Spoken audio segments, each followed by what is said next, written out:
Hello guys, share ko nga lang sa inyo ito nga yung Tonic Builders Loan na kung saan hanggang 50,000 pesos yung pwedeng mautang. So yun na nga, hanggang 50,000 pesos payable ng 6, 9 hanggang 12 months kahit may bad record ka. Yes, possible yan sa Tonic Credit Builder Loan. So ito ang loan na hindi lang basta pautang, kundi tinutulungan ka rin itong mag-build ng credit history para mas madali kang approve sa future loans. So by the way, ako nga si Zia at sa video na to ay pag-usapan natin kung paano mag-apply, ano ang mga requirements at paano makakuha ng approval kahit may bad records ka dati. Ang Tonic Credit Builders Loan nga ay bagong offer ni Tonic Bank, isang digital bank sa Pilipinas na kilala sa mabilis at hassle-free na banking. Pero ang twist dito ay hindi lang ito tungkol sa utang, kundi it's all about building your credit score habang gumagamit ka ng Tonic app. Kaya kung na-deny ka dati o gusto mong magsimula ulit, perfect ito para sa'yo. So, ang concept nga nito ay simple lang. Una, mag-loan ka up to 50,000 pesos. Tapos, habang nagbabayad ka on time, nagkakaroon ka ng positive credit records. So, habang consistent ka nga sa pagbabayad, mas nagiging madali ka na ma-approve sa malaking loans in the future. So, build now, borrow more later. So, ang ganda diba? So, ganito lang yan kadali. Una, i-download nga lang natin yung Tonic app sa Google Play or sa App Store. Mag-create tayo ng Tonic account gamit ang isang valid government ID at go to loans, credit builder loan. Number 4, i-fill out nga lang natin yung questions at i-submit. Kapag na-approve, i-accept lang ang offer at i-sign digitally. Mabilis ang disbursement, papasok agad sa Tonic account mo.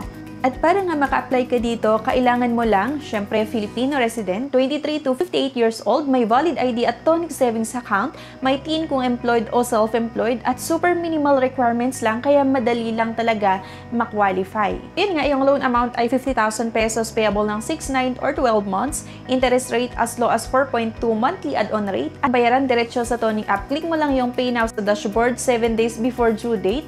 Super convenient talaga. So after 3 consecutive on-time payments, pwede mo ring i-activate ang pahinga feature.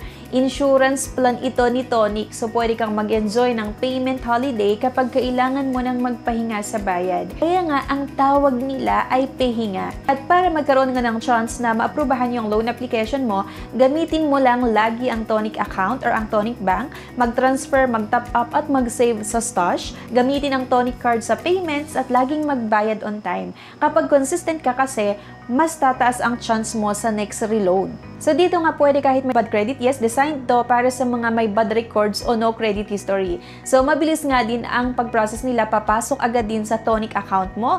Pwede ka ring mag-reapply kahit na-deny. So gamitin mo muna ng regular ang Tonic app bago nga tayo mag-reapply.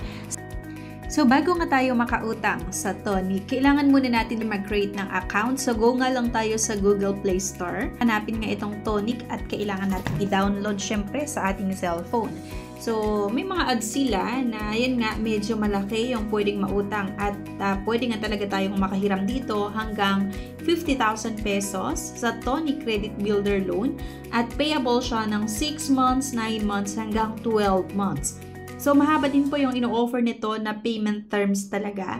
Kaya, para sa akin, medyo okay siya utangan kung i-compare naman natin talaga doon sa iba't ibang mga loan apps. At same nga ito sa ibang mga loan apps or sa mga nagpapautang online na may mga gustong i-access din sa ating cellphone. May mga house rules na kailangan nga nating basahin dito. Kailangan nga lang din natin talaga na mag-agree sa privacy policy. Kailangan nyo sagutan ito, syempre, Filipino.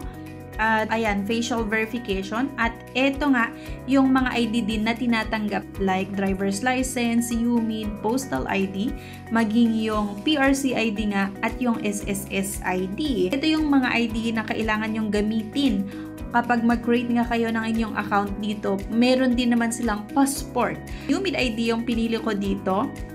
Kailangan lang malinaw yung pagkuha nyo ng mga ID. Kailangan yung sagutan nga itong mga basic information. So, ganun lang din naman kapag mag-create din kayo ng account or kapag nakapag-try kayo na mag-create ng account sa ibang mga loan app. So, same lang din naman dito. Kailangan yung sagutan yung mga basic information nga, like yung kompletong pangalan nyo, saan kayo nakatira, at yung pinagtatrabahuan nyo, private ba or sa public, ganyan, at magkano yung sahod, at hinihingi din nga din nila dito yung email address. After nyo nga na mag-create ng account, meron kayong makikita na iba't ibang klaseng loan nga or dalawang klaseng loan, yung credit builder loan at yung shop installment loan.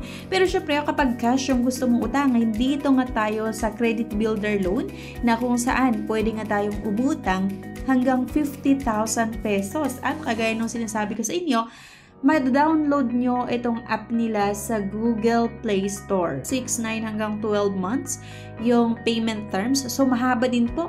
Hindi kagaya ng mga loan app, diba, na 7 days. So, bago yun mga ka-Insta Review, i-check natin yung sample computation nila.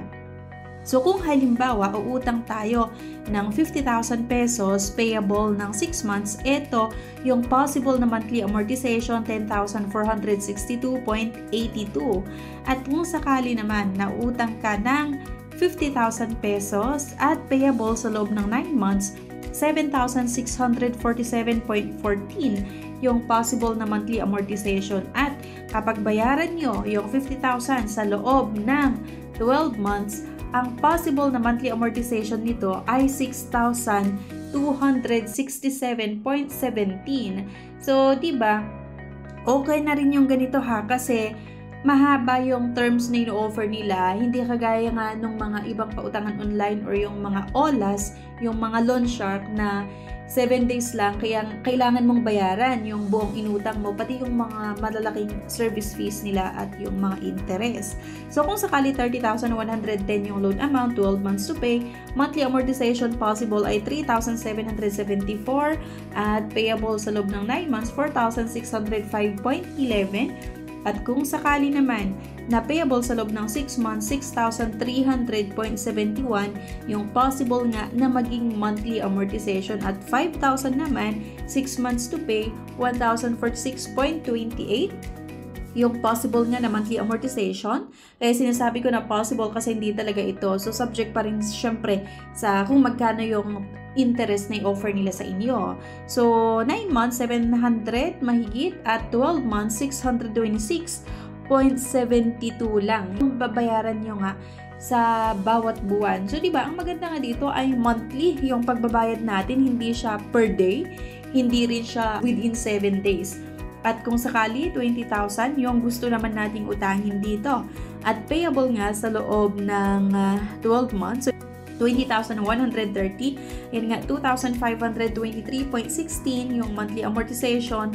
Payable nga sa 12 months. At kung babayaran mo yung 20,130 sa loob ng 9 months, ito nga, your monthly installment ay 3,078.74. At kung 6 months, 4,212.33. At ito ha, may pa-note, yung credit builder loan interest rate can be as low as 4.20% monthly add-on rate with payment terms of up to 12 months. So ito yung sinasabi ko din sa inyo ha, na pay hinga.